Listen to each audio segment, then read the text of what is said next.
Hey guys, Todd here. Today we're going to install the Icon Stage 5 suspension system with billet upper control arms on this 2018 Ford F-150 four-wheel drive. For this installation, we're going to need a garage with common tools along with a torque wrench capable of 150 foot-pounds. Let's go ahead and get started. All right, now before I get into this part of it, I want to let you guys know that when this was still on the ground and the tires were on it, I did measure the distance from the bottom of the fender flare to the center of the hub. I came up with 22¼ inches. I came up with that on both sides. Make sure you guys measure that first to get your baseline measurement at stock ride height. Sometimes there is variation from one side to the other. That's perfectly fine. Also to let you know, we're going to be replacing the coilover and we're going to be replacing the upper control arm. Now, Icon gives you instructions on replacing each of those individually. We're going to be replacing them together, so there's going to be some overlap in your instructions if you're following along with the instructions as well, which I encourage you to do. Now, the first thing that I'm going to do is remove the factory nut that holds the sway bar to the top end link. Okay, now by using an 18mm to remove the nut, so we're going to slide that on top. We'll also use an 8mm wrench, and what that's going to do is hold that sway bar end link so it doesn't spin as we're removing it. So, all right, make sure you set that nut to the side because we are going to be reinstalling it later. We'll also want to do that on the same thing on the opposite side as well. Okay, so now I am under the lower control arm. These two bolts right here that are coming down through are what hold the factory strut to the lower control arm. So what we're going to do is take the two nuts that hold those in place and pull those off using an 18mm. Now in your instructions it shows to tap those bottom bolts with a hammer to unseat them from the factory shock and bring them out the top. Those can sometimes be a little bit stubborn, so what I'm going to do is show you an alternate way. If you can tap those out, that's great. If they're giving you a hard time, I'm going to show you how to do it this way as well. What we're going to do is remove our dust cap from our axle and pull off the nut so we can pull our axle free. So what I'm going to do is I'm going to use a chisel and a little hammer to get this dust cap free.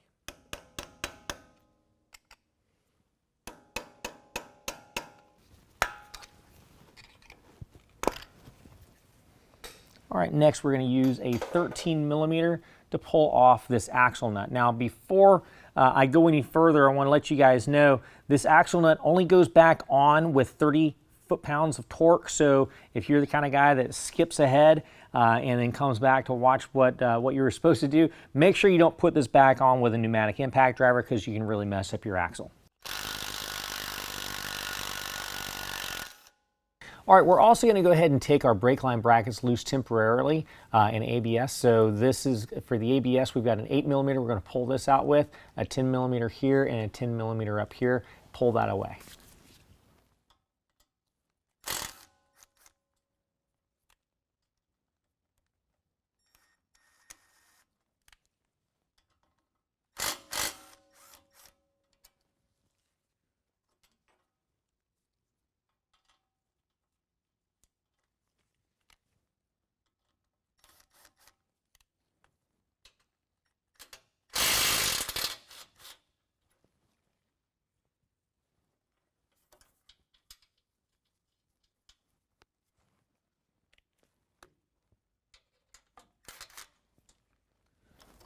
All right, there we go. All right, next we're going to loosen the steering knuckle from the upper control arm. We're going to use an 18mm on this nut down here. We'll also, on the bottom of that ball joint bolt, we're going to use an 8mm to hold that from spinning.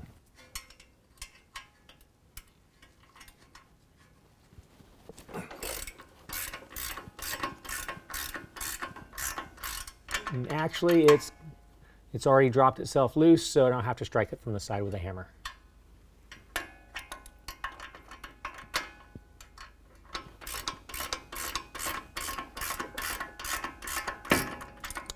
But we're going to leave it right there so it doesn't just pop out. And next we're going to go to our tie rod end. All right, next we're going to use a 21mm to take this nut right here loose. We'll use a 10mm to hold the bottom of the tie rod end still so it doesn't spin.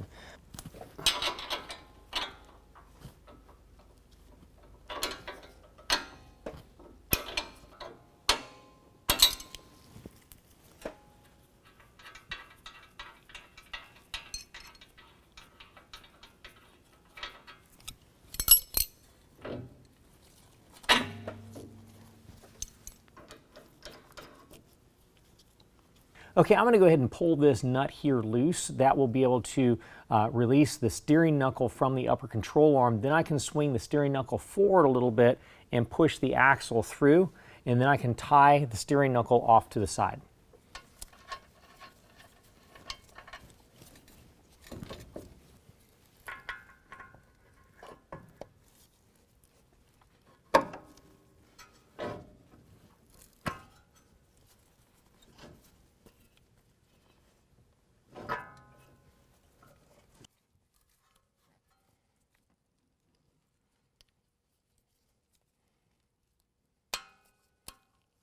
Using an 18mm, we can remove the 3 nuts that hold the strut to the frame bucket up top.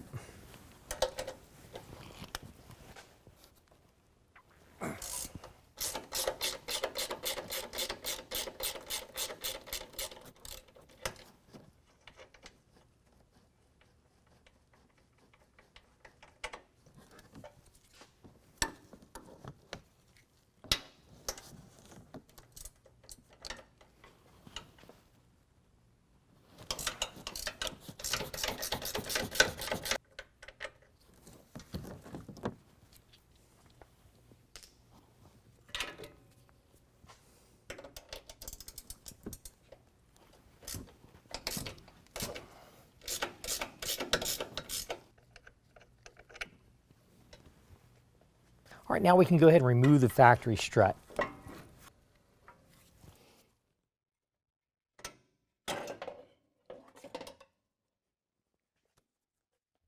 All right, now using an 18mm for inside hardware and 21mm for the outside, we're going to go ahead and remove the hardware that holds the upper control arm to the frame bucket, and then go ahead and remove that upper control arm.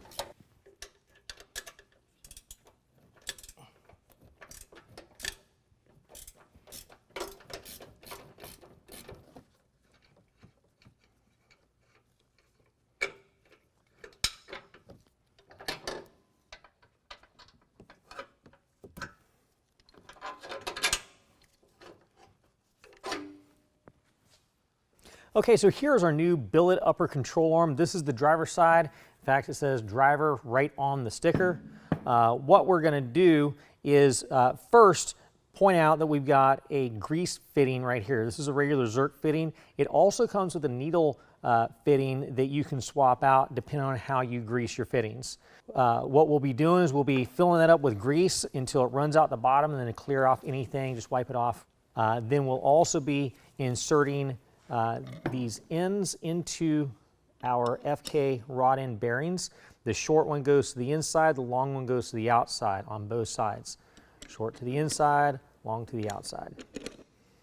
Once we're done greasing it up, we can then take our dust cap, put it on top, and fasten it down with the Allen head screws.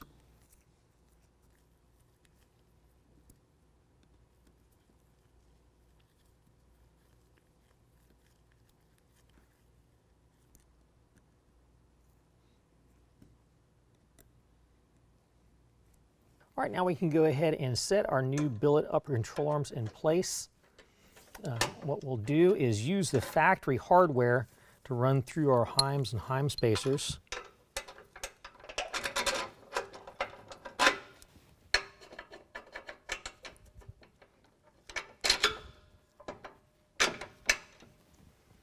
And we're just going to put those in hand tight for right now.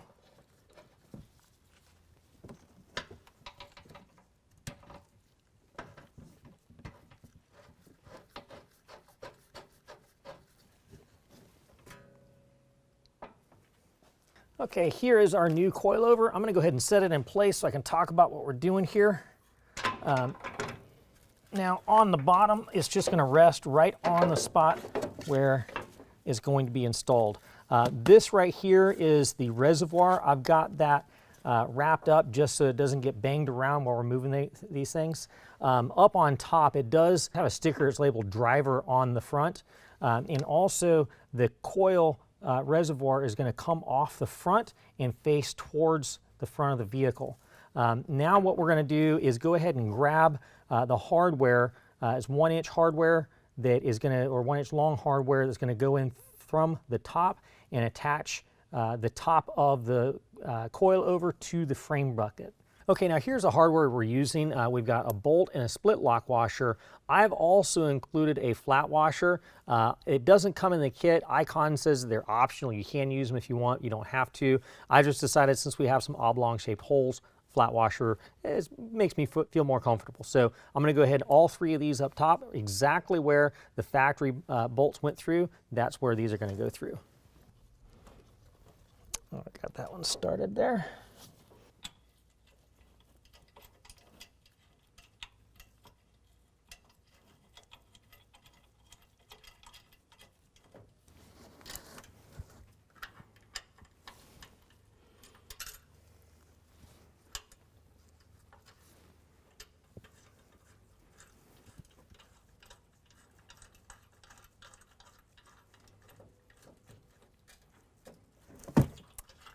All right, now we're just putting these in hand tight for right now so we can focus on the bottom.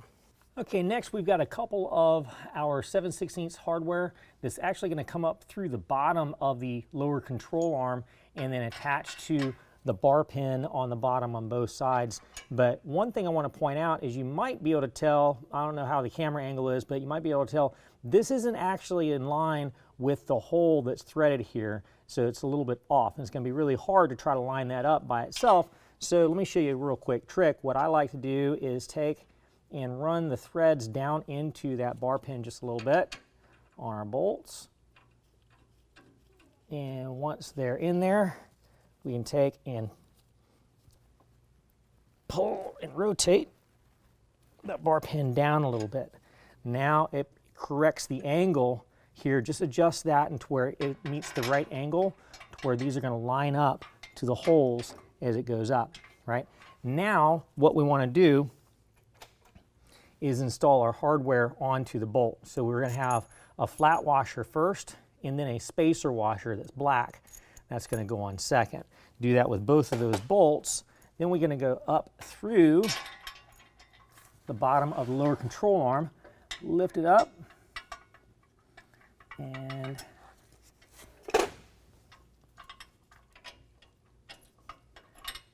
attach it at the bottom.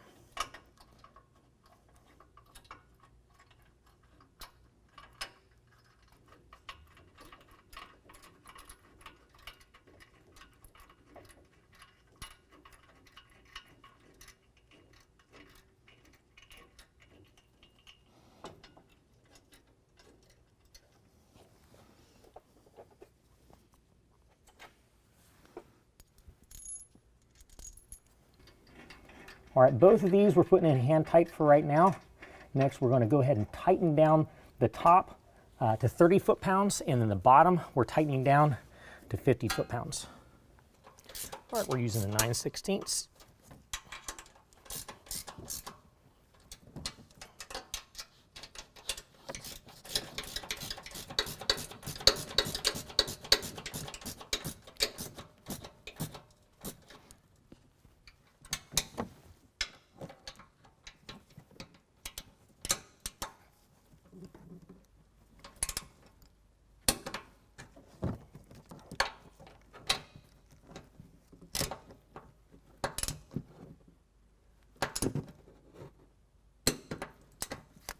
On the bottom, we're using a 5/8.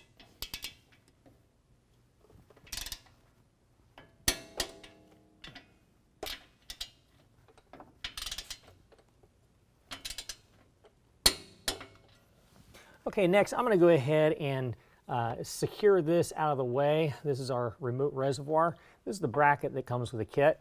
You'll notice we've got a hole here. What we're going to do, this is the frame right behind the front crash bar.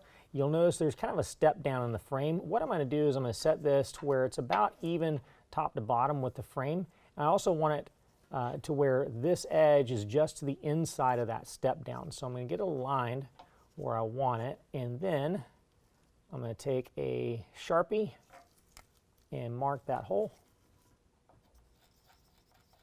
All right, next we're going to go ahead and center punch it, drill a pilot hole, and then drill it out to 11/32.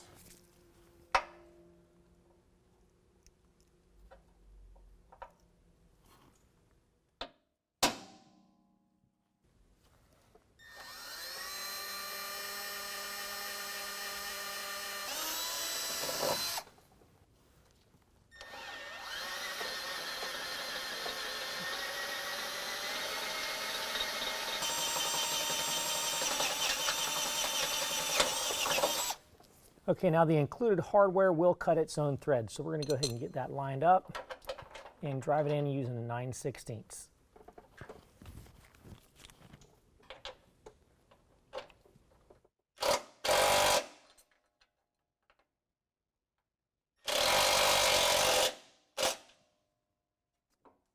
All right, now here is our reservoir, and you notice we've got a couple of bands going around the reservoir. Those are going to line up with these two notches. Icon gives us a couple of band clamps to fasten the reservoir to these notches. Now they also give us some heat shrink. Now what that is to do is an optional thing that we're going to do that actually dresses up the install a little bit. So what we do is we take a 5/16 socket and we undo the band clamp from itself. Once that's undone, we're going to take our heat shrink and slide it into the band clamp. Now once that's in place, we're going to take and attach the band clamp back to itself.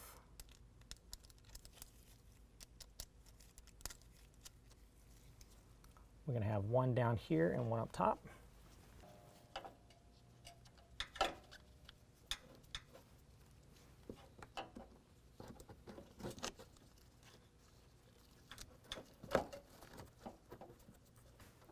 Go ahead and tighten down the band clamps.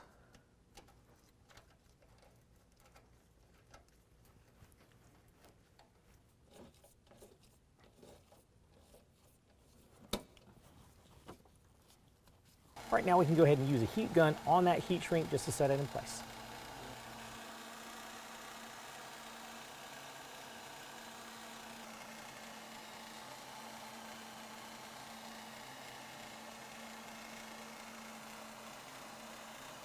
All right, now that we've got this all installed, we can go ahead and start buttoning everything back up. We're going to undo it where we've got it tied off on the steering knuckle. We're going to rotate that around. As we're doing that to meet the upper control arm, we're also going to push in on that axle and make sure it's seated all the way into the steering knuckle. Then we can attach the steering knuckle to the upper control arm and put that on there nice and loose for right now.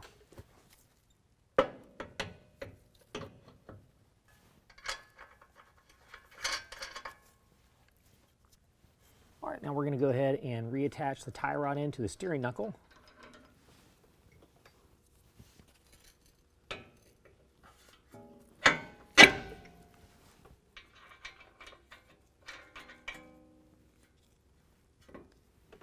All right, now we can go ahead and put the axle nut back on, torque it down to 30 foot-pounds, and then replace the dust cap.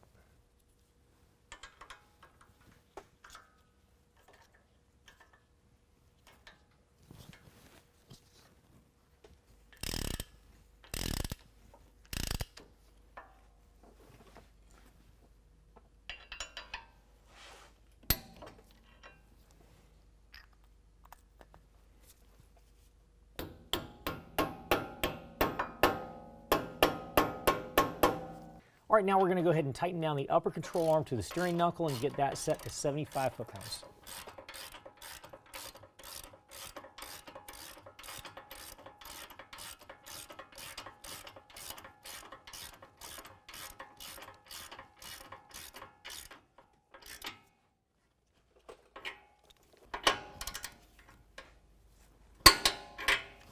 Okay, next we can go ahead and reattach our brake line brackets and ABS bracket. Both to the steering knuckle and also to the frame up at the top. But before we do the frame up at the top, I want to show you that once we reattach this bracket in place, you'll notice that the upper control arm now can strike that brake line bracket, and that is not good. So what I'm going to do is attach it up top, and then I'm going to bend this brake line bracket back a little bit just so that it clears the upper control arm.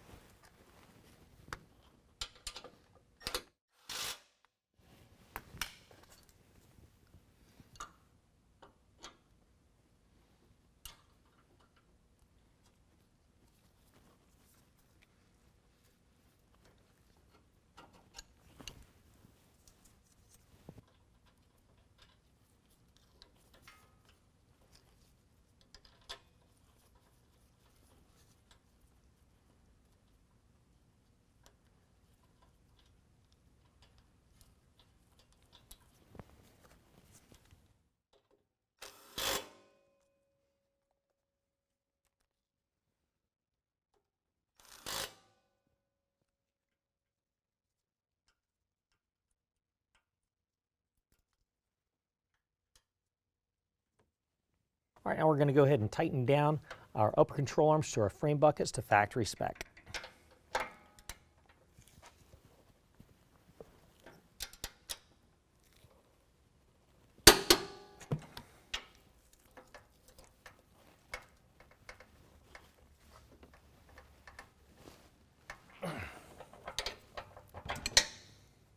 All right, now we can go ahead and tighten down our tie rod end to a steering knuckle to factory spec. Now we can go ahead and take the factory nut and put it back onto the sway bar end link, but we're not going to tighten that down until after the vehicle is completely done on the ground with all the weight of the vehicle on the suspension.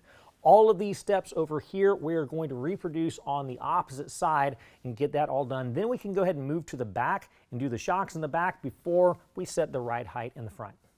Okay, now I've already got the axle supported from the bottom just because whenever I take loose the factory shock, I don't want the axle to drop down any.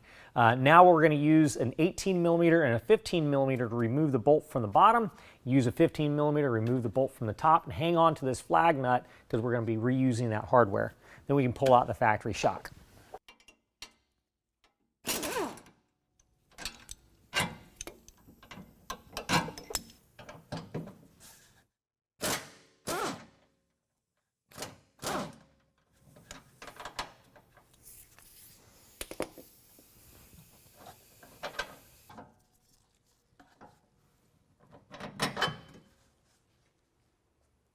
All right, now we're going to go ahead and put our icon shock in place. I'm going to start with the bottom. Just keep an eye on these spacers. They can fall out. So once that's slid into place, we'll just put our factory bolt right back in and get the factory nut threaded on. Just leave that finger tight for now. All right, now keep in mind the orientation of the piggyback reservoir. On both the driver and passenger sides, that piggyback reservoir is going to face away from the axle.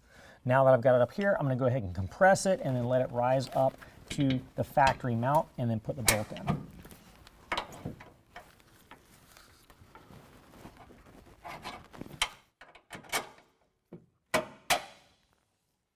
All right, now we can go ahead and put the factory flag nut back on, then we can torque down the top and bottom to factory specs.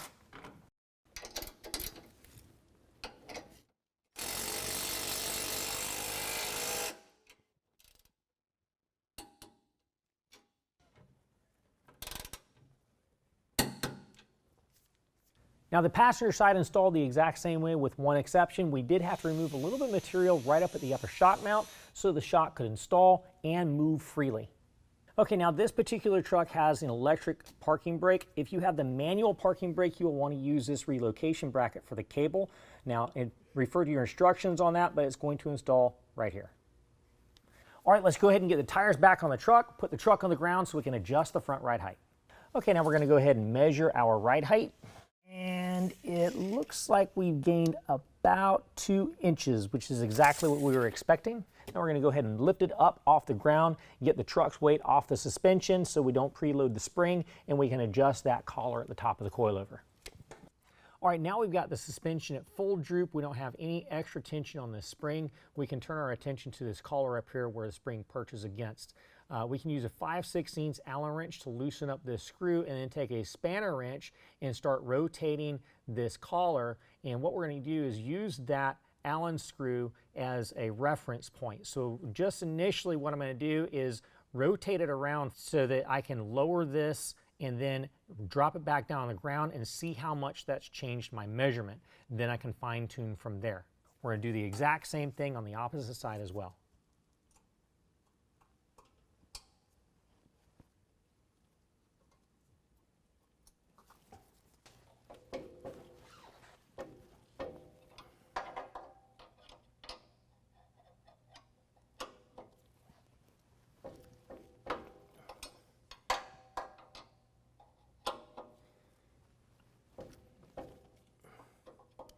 There we go. Let's go ahead and do the same thing on the opposite side and put it down on the ground, see how far we've gone.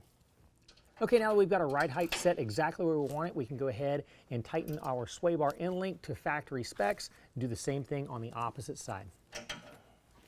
Okay guys, that's it. Next stop is to take this to the alignment shop and get everything dialed in professionally. And that concludes the installation. If you have any questions, call the experts or visit us online.